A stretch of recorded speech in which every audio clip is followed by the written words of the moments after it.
What's going on, guys? Welcome back to Gloves Off Podcast with James McSweeney and Evil Eddie. What's going on, James? How you doing, boss?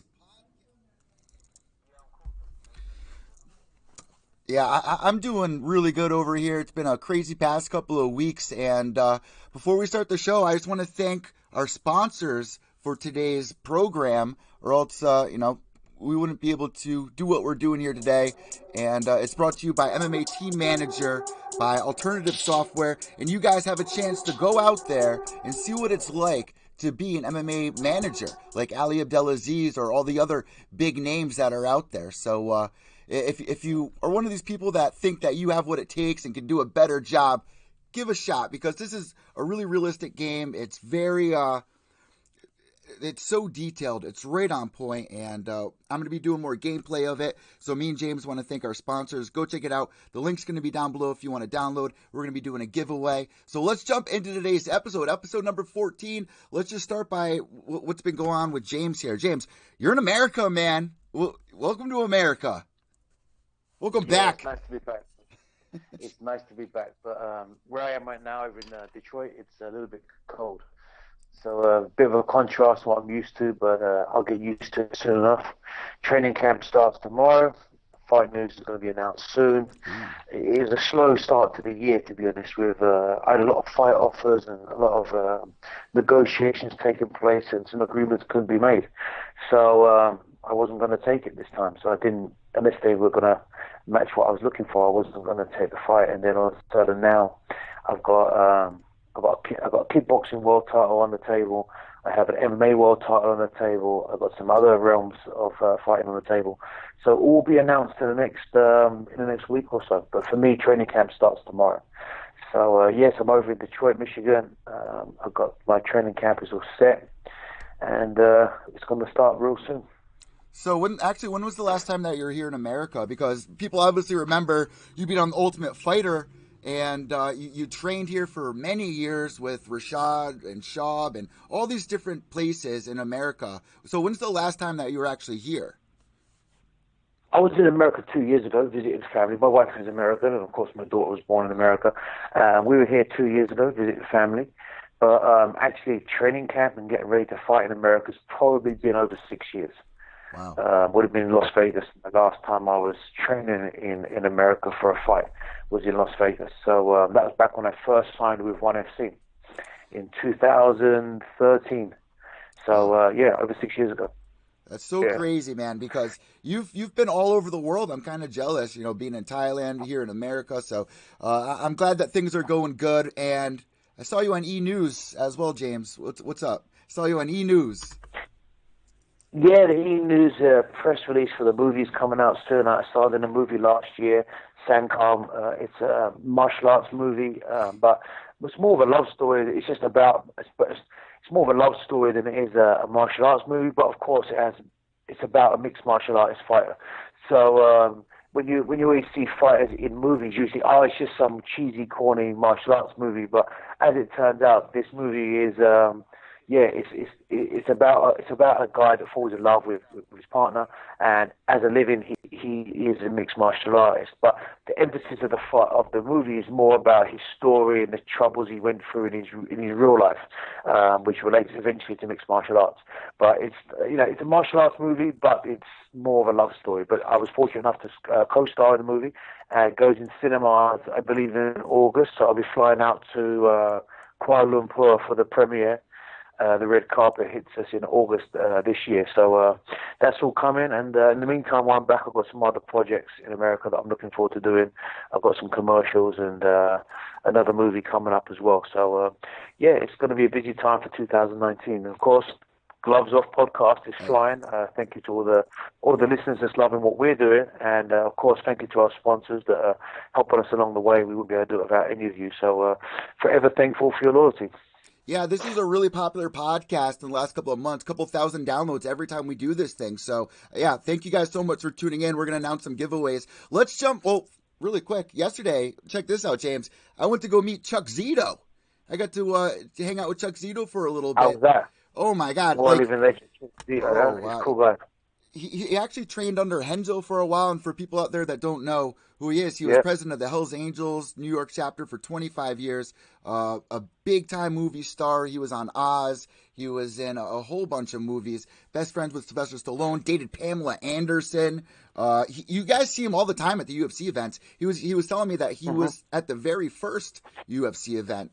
Oh, and I think, what was Wow. it, Denver, right? Was it in Denver the first? Yeah, that's right. Was it Denver, Colorado? That's correct. So how crazy is that between UFC 1 till Yeah. now? And it's just amazing. And he had a lot of cool stories to share that it was just a I bet blast. he has. I bet he's. I bet Absolute he's lived legend. some very good stories. I know he's partied with some real good guys. So he's had a pretty good life, old chap.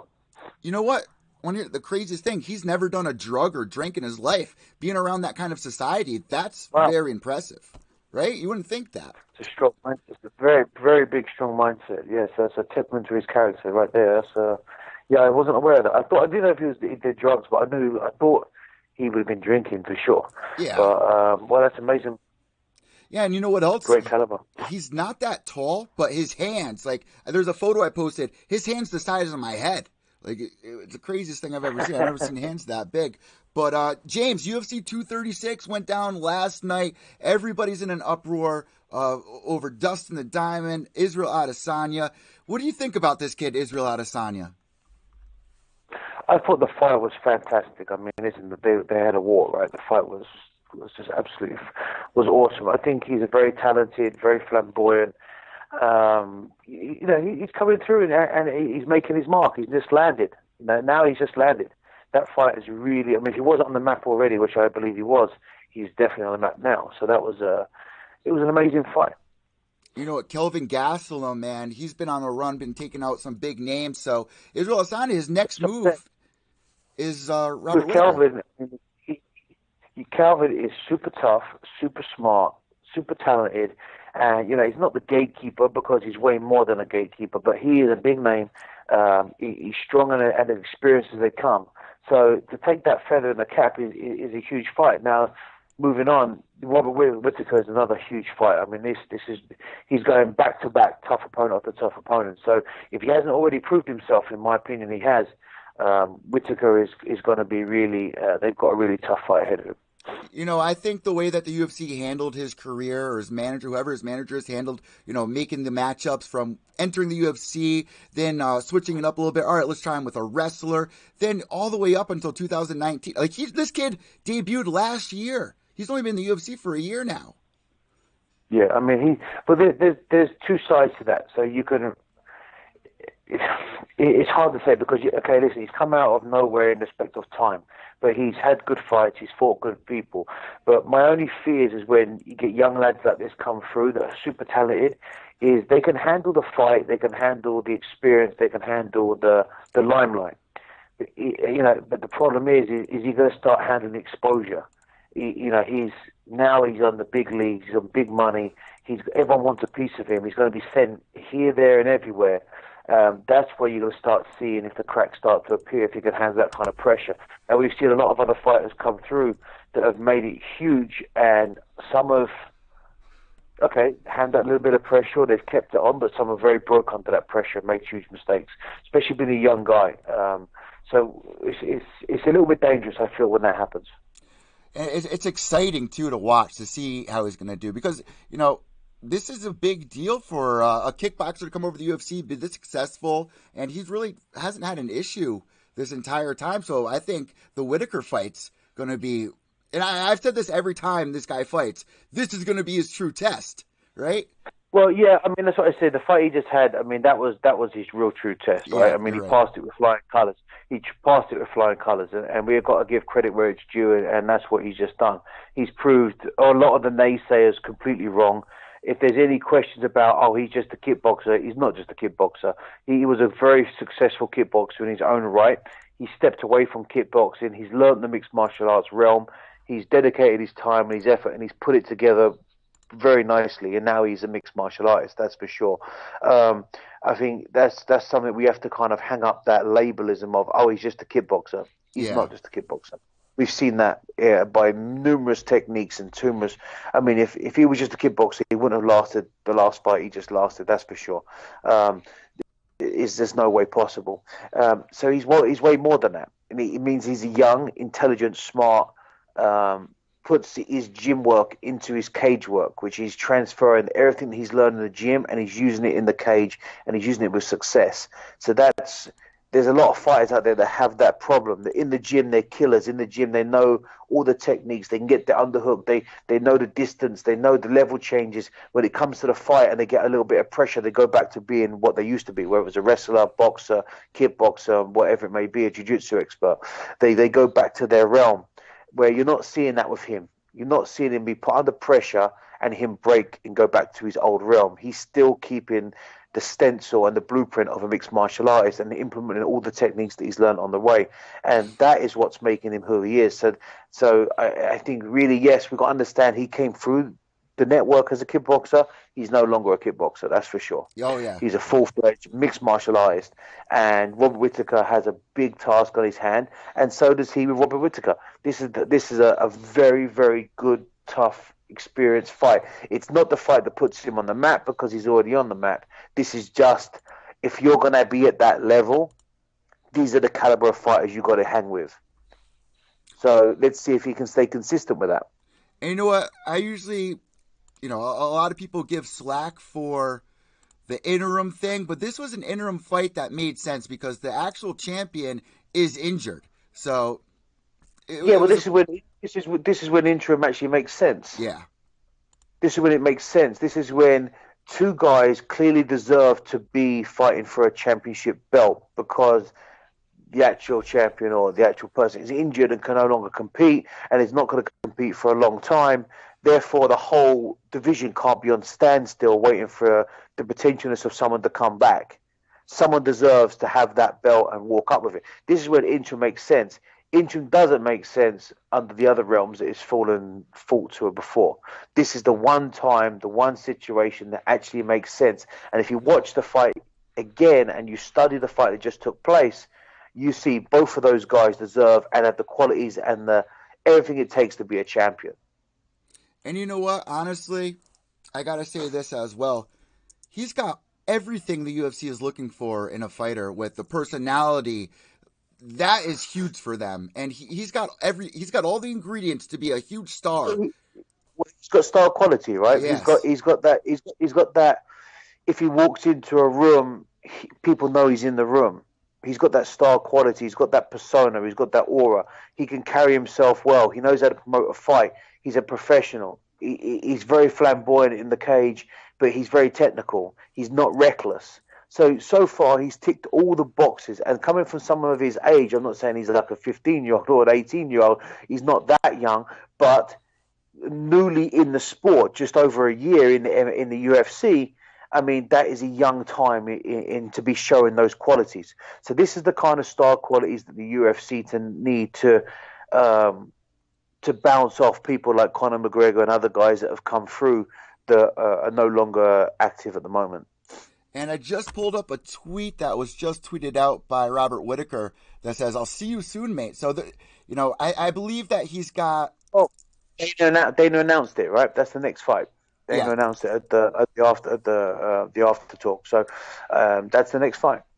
I can't wait to see that. Also, you brought something very interesting up, James, before we move on with this. You were saying, there's guys at the gyms, they're good at this, they're good at that, and you think they're going to do really well on the big stage. But some guys out there don't, and I'm not saying this like I've seen it, but I've heard fighters say a guy could look great in the gym, but then go out there and not look the same at all. Have you seen that? Because I've seen that 1,000 times, and I've also seen that in the other way around, where I've seen guys train in the gym and look absolutely terrible on the pads, like they look ugly sparring, and their wrestling's not really on point, and then they go out there and they're like, and they just put it together perfectly on the day. And it's like, wow, when you actually go out there and you heart your tools and they show heart, they're actually much more technical and much better than they ever could be in the gym. So you get two sides of that coin. I've seen that numerous times where I've seen guys on the pads that absolutely snap the pads. They look fantastic. They've got all the key movements down. And on jiu-jitsu, when it's just jiu-jitsu without grappling, without actually striking and just grappling, they look fantastic. And then you see them go to the fight and they're petrified. or they just can't put two and two together to make it, to build that bridge. And that's the problem where people, I've had this numerous times, this is one of my biggest pet peeves in the martial arts world, is that some young kids or young fighters out there believe if I go to a jiu-jitsu gym on Monday morning and I go to a Thai boxing gym on Monday night and then I go and do wrestling on Tuesday morning, then conditioning, and I do all the separate things, that makes you a mixed martial artist. Well, yeah, on paper it does, but it doesn't make you a mixed martial arts fighter, because you've got to build the bridge between all of those tools, all of those different systems. And if you're just expecting, because I know jiu-jitsu, then I know how to ground fight in an MMA fight, or because I know Thai boxing, I can stand up in MMA, or because I wrestle, I know how to wrestle. There's a lot of aspects of that are very useful, and there's a lot of aspects of each one of those that are very not useful. So there's things that work in Thai boxing that will never work in MMA. There's things that work in jiu-jitsu, Matt, that will never work in MMA, and vice versa. There's things you have to use that will work in MMA. So it's your job and your coach's job to build the bridge between each system. And you've got to be thinking every single time you're doing each one of those realms, that if you're Thai boxing, for example, your stature has to be lower, your stance has to be lower, your elbows can't be out like a standard Thai boxer. There's certain techniques that do not work from Muay Thai to MMA. Like, you can't single kick in MMA. You're going to get taken down. You can't make certain connections with strikes from the bottom side to the top right-hand side, because you're going to get taken down because you're leaning too far on that corner side. There's certain things in jiu-jitsu, if you're just jiu-jitsu, you've got to start hand fighting and looking for strikes. There's lots of different parts of that realm that you have to learn to build the bridge between.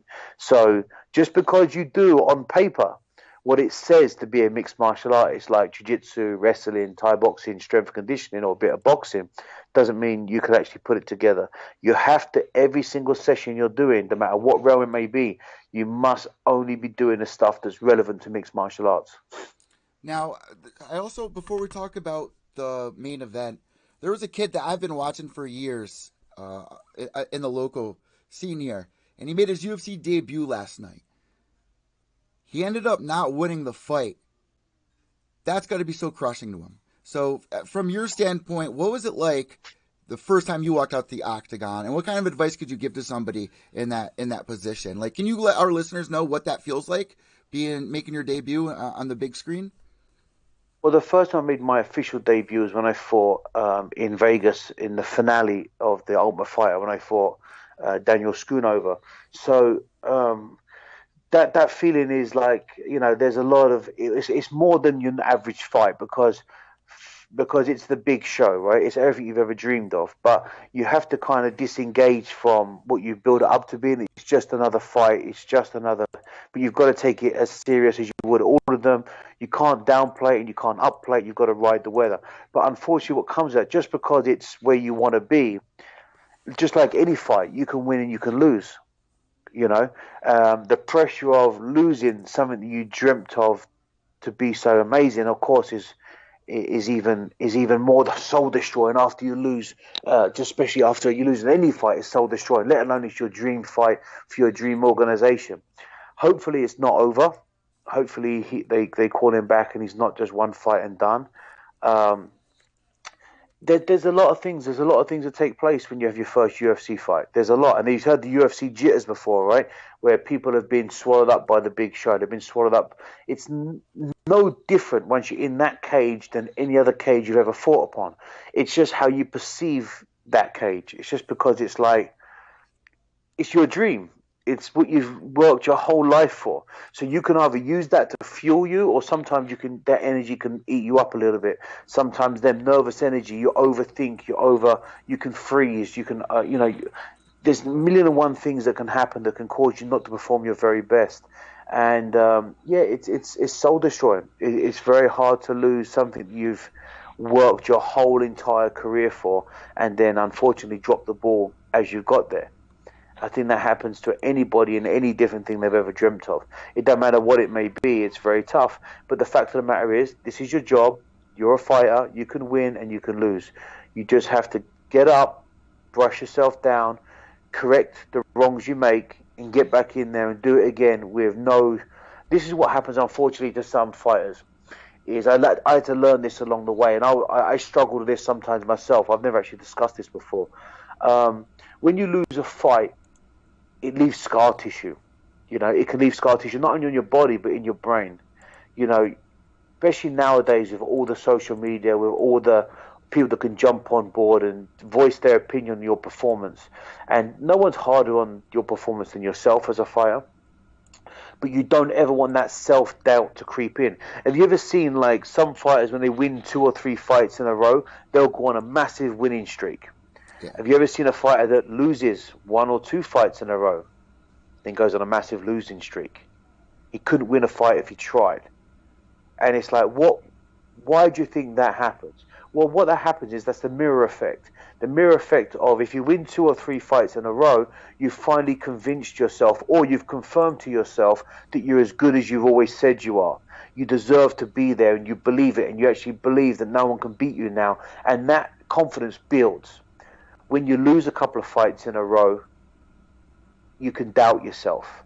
You can believe the doubt in yourself, and you second guess yourself. You don't want to lose, so then you overemphasize the fact you don't want to lose. But by actually just saying the word lose, you're putting it in your brain. Yeah. And therefore, sometimes it creeps back in, and there's a particular time during that fight where maybe you're struggling, and you say, I don't want to lose, or I don't want this, or I don't, but it's a negative. And unfortunately, the negative you've put out there happens. Now, there's numerous fighters out there I could mention.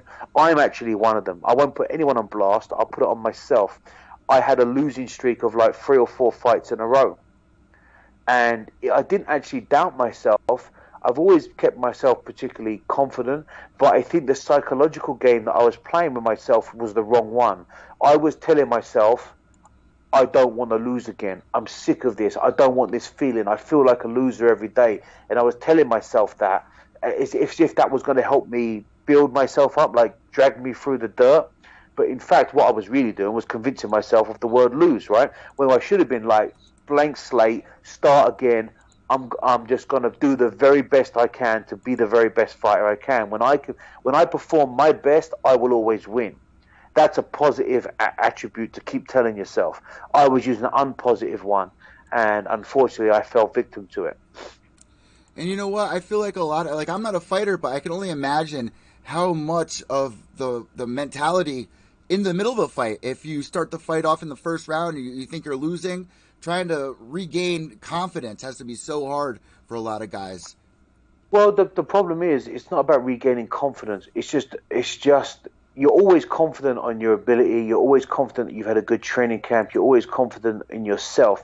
But you know what? Just sometimes in a fight, you may view the fight different than the actual fight is happening. And if there were some fighters out there that can become 100% honest, and there's many that are, they will say, yeah, there was a particular point during the fight that I lost. I told myself I was losing. I felt like I was losing. And there's 2 things you can do with that. You can either suck it up and grit your teeth and spit your gum shield and start fresh, and put a bit of grit in your spit and go back out there and just say, fuck it, let's go.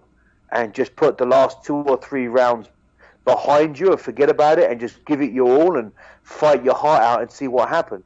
Or you just focus on the fact that you've lost those rounds, or you lost that minutes, or you got hit, or you're hurt, and you become victim to it.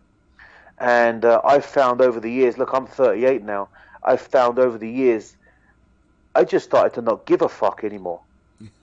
I just started to really not give a fuck and really just enjoy my fights. Yeah. And when I started to do that, I started to win. And I felt that even when I lost against Thiago Silva, I lost on a decision. I felt I won the fight. I felt I was winning the fight the whole way through the fight. It was a gruesome, dirty, bloodfest. That was a great fight. That was an amazing fight. But at the end of the day, I enjoyed every fucking minute of that fight. And I really did. I imagine, if you ever speak to Thiago, I even said to him a minute and a half away from the end of the 3rd round, come on, champ, let's go. Give me what you got. I thought you were the veteran. I thought you were the killer. Let's go. And I was just, I was just like, is this what, I was just loving the fact that it was a good fight. You know what I mean? Like, let's give the people what they want. The crowd were going crazy. I was cut to pieces. He was hurt. We were both went to the hospital after the fight. We both put our hearts out there. We were both exhausted. We had a great fight, and that's really what it's about, right? That's what it's about. Yeah. And I just started to feel that way now, and I feel that way about my fights. Like, I've got nothing to prove anymore to anybody or myself. I know what I'm capable of doing, and I know how good I can do. Just like every other fighter out there that's fighting. Like, if you just saw Max Holloway, they both just said to each other at the end, they just looked at each other as if like they could just tell they were part of something good. Yeah. They just brought something great out of each other. You know, and Max said to him, "Man, that was one hell of a fight, fucking, you know." And he said, "Yeah, you got to beat the champ. You got to beat someone great to become the champ." And they just complimented the shit out of each other after that fight, and he even apologized for cursing at him the day before. That's how much respect he had. Do you know what I mean? Now, how could you not love that?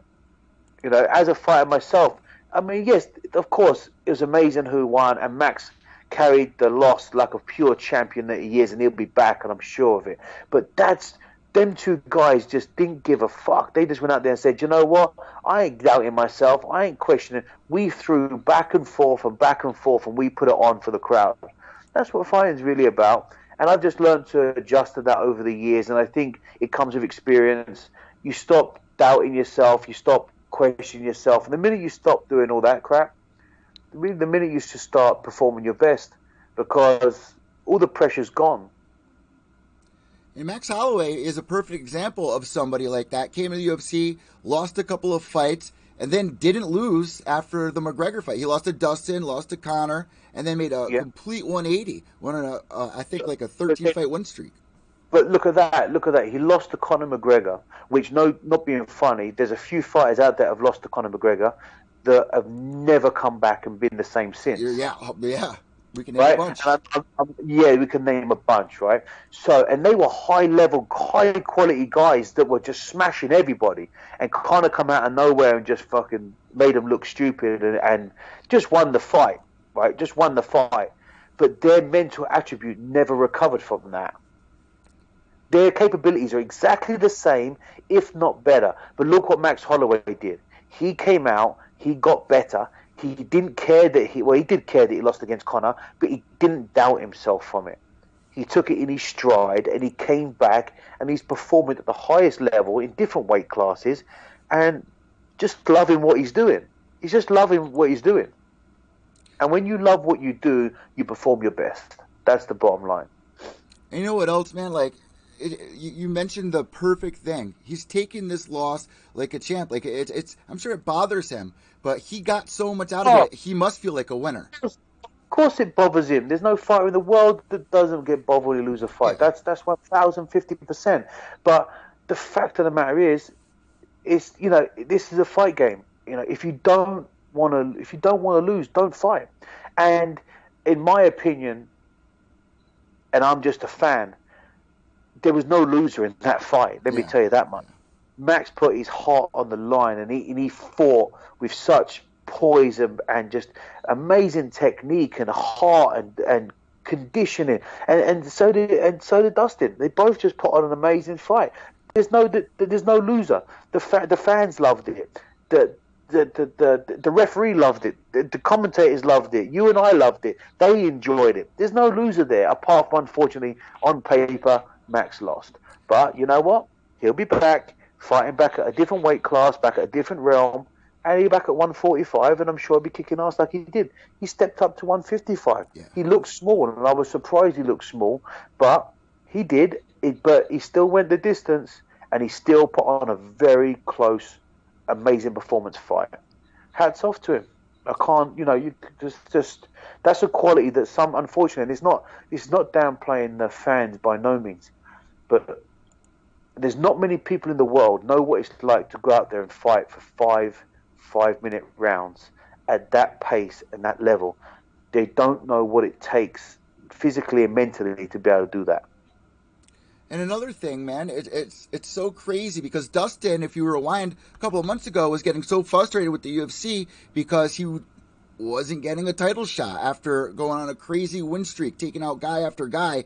And then the whole Nate Diaz fight was supposed to go down, and then that backfired on him. He was getting very frustrated. So it's nice to see somebody like him in the situation that he was going through finally hold the gold. It means a lot. Well, I think talent always prevails, and if you can be patient, which is very hard because unfortunately in this sport you've got this much window of time and opportunity and everything else, so people can get frustrated, and if you do feel that you deserve it, which I did feel he did, your frustrations can come out, and eventually his patience and his timing, and I believe his talent prevailed, and he got the opportunity he deserved. So nothing but hats off to him. But I can understand his frustration for sure, because out of nowhere the game can change in a heartbeat, and one day you're sitting in the sun, and the next minute you're in the shade, right? That's how it is. And guys, the next pay-per-view coming up is UFC 239's Jones vs. Santos. Like this entire year has been so amazing for the UFC, for combat sports in general. Bellator, oh my God, BKFC, they just had a crazy event. And I wanted to ask you this, James. How many times can guys go out there and take damage like that? Like after five, if you look at Artem and you look at Jason Knight and the damage that they took, how many times can you take that? Well, I fought bare knuckle numerous times in my career. I fought in Muay Thai bare knuckle, and I fought old time boxing bare knuckle years and years and years ago. Even though it looks more damaging and terrible, most of the time it's more surface because of the no gloves. So the damage is more surface, so the swelling, the cuts, it looks more brutal because it's on the surface. Whereas if you look at boxing, or look at the NFL, for example, there's far more head traumas in American football than there is in MMA, right? Yeah. Because the trauma is they hit heads. There's nothing externally damaging, but it's all the impact on the brain. The fluid on the brain is moving. Same as boxing. You're wearing big gloves, a lot of head contact, and of course the damage is being done to the brain. Now, I'm not saying there's no brain contact with bare knuckle, because there is, but there's not as much because you can't punch as hard bare knuckle as you can with boxing gloves. That makes a lot of sense. So yes, on the surface it looks battered and bruised and cut and scarred, but the actual vibrations internally on the brain are far less than it would be if it was a normal boxing match. But of course, the face still needs to heal, the skin needs to heal, the tissue needs to heal. So I would imagine 2 to 3 times a year, depending on the type of fight you have. Yeah. I mean, looking at the guys Lobo and that just fought, and the scar tissue and the damage they had, I wouldn't imagine you could have 3 or 4 of those a year, right? Because it just takes too long for the underlying scar tissue to heal. But if you're going out there and getting a little cut or a little broken nose, or a little bit of swelling, a black eye, yeah, not a big deal. You can go out and do that 3 or 4 times a year, no problem at all. So even though there's a lot of supporters for the bare knuckle scene, and there's a lot of frowners. Don't forget, there was a lot of frowners in the MMA world first coming around as well. Mixed martial arts coming. Well, nobody liked it. Everyone thought it was brutal and disgusting. It wasn't even legal and so forth. And now it's one of the top primetime. Now it's on ESPN. Now it's on ESPN. Now it's the biggest growing sport in the world, right? So, I at the end of the day, if the fighters enjoy it and there's a realm for fighters to earn money, and the spectators enjoy it, then watch it, enjoy it, and keep everybody healthy. Make everyone sure that all the aspects are taking place, which I believe they are. And just, if you don't enjoy it, same as mixed martial arts, don't watch it. Yeah, you made a great point there, because I was wondering about if it caused more damage not wearing the gloves, because we're learning a lot about CTE and the side effects that's going on with all these guys. So I was a little scared for a second. I feel a lot more comfortable now that you broke it down and explained it. Makes a lot of sense. If you think of as mixed martial arts, right? Because there's less contact with head punches in MMA than there was in boxing, for example. There's other areas of the body. Now, with bare knuckle boxing, yes, there's a lot more head strikes, but you don't have a big wrap under your knuckles with a big solid pad on it, and you don't have a big a 10-ounce glove or 8-ounce glove on top of that supporting that. So if you think you're getting hit with a big solid cushion, it's not external damage majority of the time. It's impact and then the vibrations and the brain swirling around inside the brain fluid, which is causing all these conditions.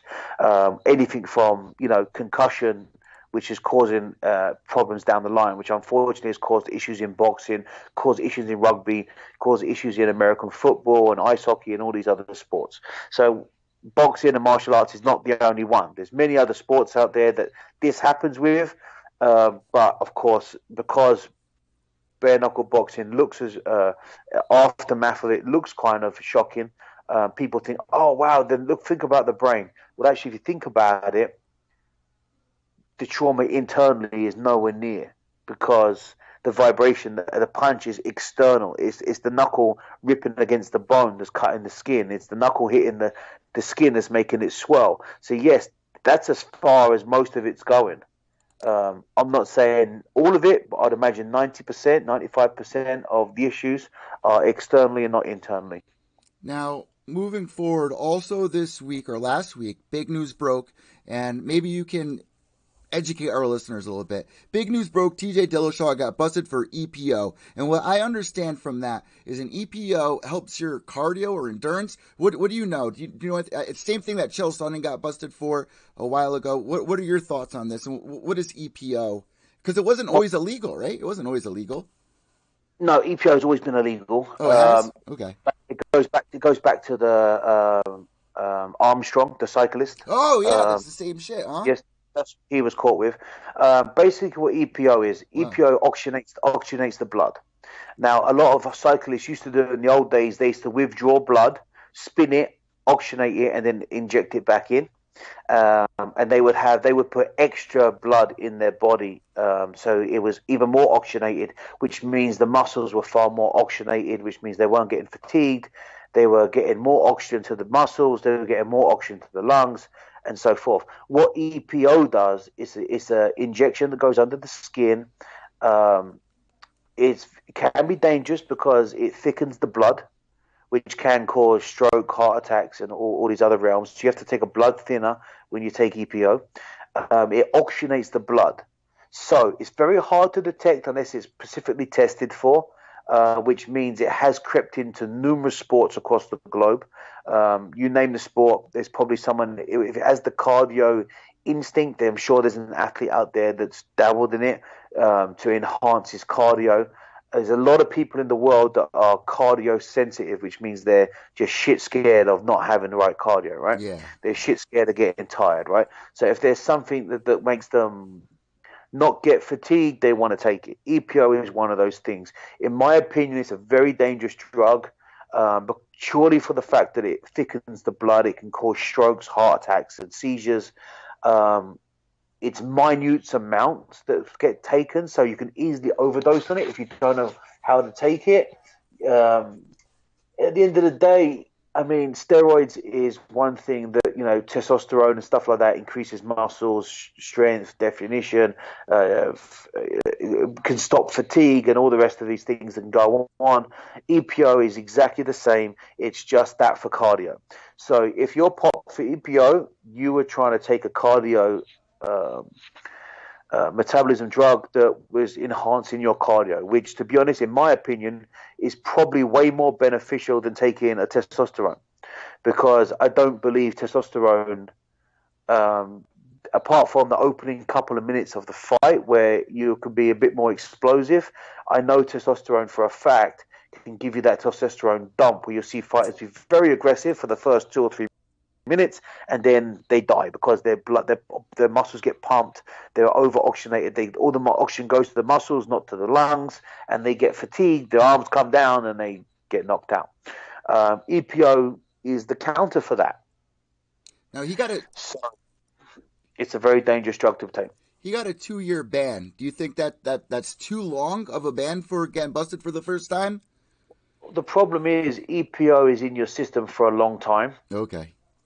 Second of all, I think it's like 6 months. Oh, EPO can be in your body. It takes the withdrawal from your body. Now, I think because he was the champion, and I think because it was from a prior test, which was way back, and he's fought again since then. I think they've used him as an to example. send a message. Yeah. Yeah, because he's the champion, right? If the champion gets popped using EPO, they need to set an example.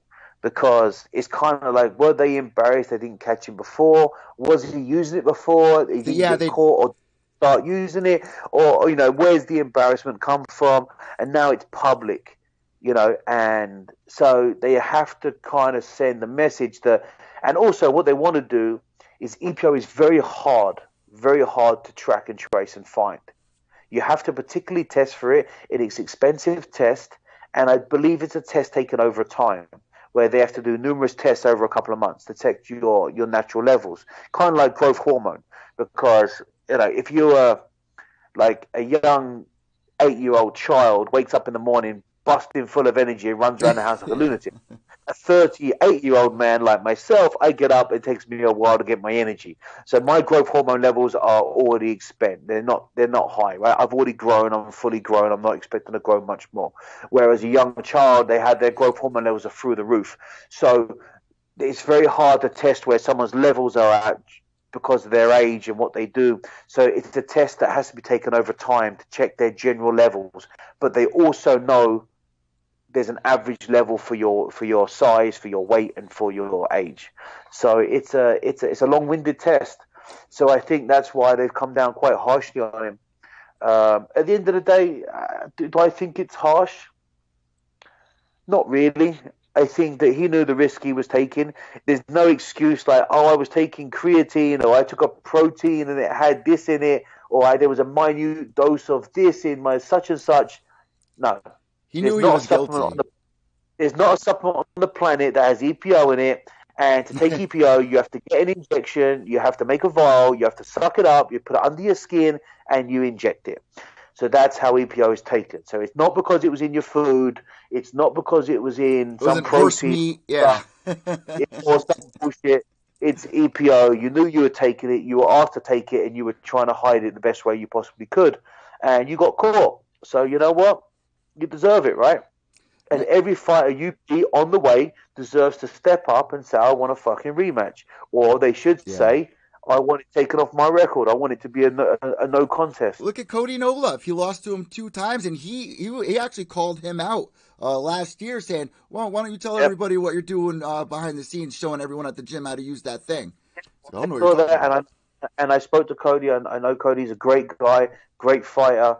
And, at the end of the day, when you know someone is in your gym talking openly about it with other fighters, or is boasting they're doing it or trying to hide it, and you go and fight him and unfortunately lose, do you put it down to the fact he was taking something sports enhancing? Well, at the end of the day, guess what? You're doing a sport, right? Mm-hmm. And if you're taking something that enhances your sport level that's banned, is that how you lost? Well, it played a fucking big factor, didn't it? Because if it didn't take a big factor on you performing better, you wouldn't have took it. So I don't blame Cody for being pissed. And I think on record, Cody should, and other fighters should, stand up and say, hey, this is what was taken. He's been proved to have taken it during or before my fight with him. I want it a no contest. Now they're going back. Once they found it, they're going back to look at his older tests and testing for that specifically, and they're finding it in those samples as well now. Saying it has to be a specific test. So if it wasn't tested for before, this is why they've came down for him with a 2-year ban. And I won't be surprised. I don't know if he was just start taking that or not, but no, look at what Cody said at the pre-fight before the weigh-ins, discussing it openly with the team and stuff like that. It seems like he was taking something way before that. Does his coaches know that he was taking it? I don't know. It's not a coach's job. Even if a coach does know, he'll probably play blind to it like he didn't know. At the end of the day, it's down to the athlete. The athlete knows what he's taking. Either he's asked to take it or someone suggested for him to take it and he's agreed. But at the end of the day, it's his hand, it's his needle, it's put inside his skin, and he saw it go in. And That's up to him. He deserves. Don't do the crime if you can't do the time. Yeah. So we have one last thing to talk about before we end this episode of Gloves Off, and that is fulfilling the promise of our last episode that we uploaded. We did a special podcast for you guys when Conor McGregor news broke. We've had time to digest that news now, and time has gone on. I think it's been, maybe 2 weeks now. Where do you stand with this? How are you feeling now that we've had some time to digest everything? What's going on with Conor? I don't know. I mean, he's still staying very public on his tweets. He's still talking about lots of fights, and he's playing like the nice guy, like wishing everybody well, and he's congratulating fighters for good performances and giving them big hats and almost playing matchmaker a little bit online. He's talking like we, as in him and the UFC would, like he owns the UFC. So he's putting like, he's making backhanded compliments, if you know what I mean. So he's saying you did great, as if he's Dana White, and saying you did a great performance, and you should be fighting Nick Diaz next. And he's making these kind of comments, which to me I find hilarious. I still don't believe he's retired officially. I haven't heard it officially from the horse's mouth, if I'm not wrong. I just think it's going to be a matter of, he knew there was some stuff going to be coming out. Yeah. I think. And I think it was a precaution. Yeah, to get everybody to pay more attention to what he said about retiring than the other news. Yeah, that's what makes the most sense here. I think it's a publicist cover up. Yeah, at the end of the day, we spoke this before. Conor is an amazing attribute to any company. He talks well, he sells fights, he puts bums on seats, but also behind him, he's not a one-man band. He has an amazing publicist, he has an amazing manager, he has amazing, everyone on board that's making him who he is. And I believe the team behind him said, hey, listen, we know this shit's coming to the surface.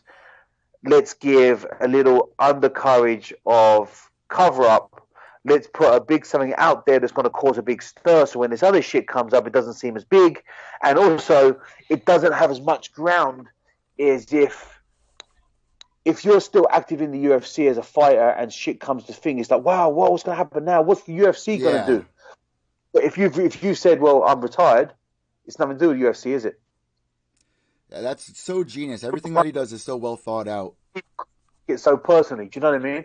So I think it's a very smart move, but I do believe it's a publicist cover up, and just like anything, it's blowing over, right? 100%. Something else is going to happen. You're going to forget about it, and then someone else is going to do something stupid the week after. Like, all of a sudden now, he's come through and he's been popped for EPO. Everyone's talking about that.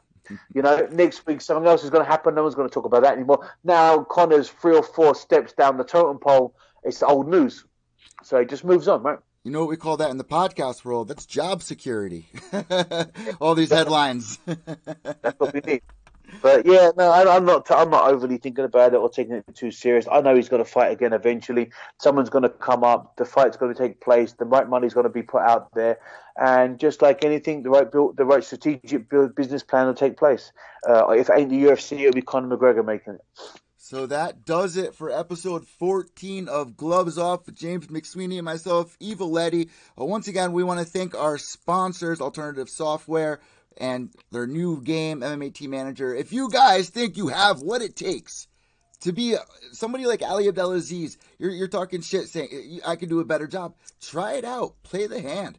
I played this game. It's so much fun. It's so realistic. It's very strategic. Everything is so on point. So it's one of my favorite games right now. I can't get enough of it.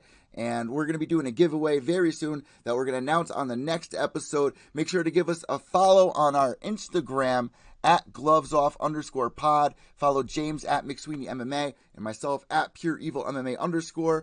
James, that about does it. Any last words here? Thank you all again. See you soon. All right. Have a great one, guys. We're out.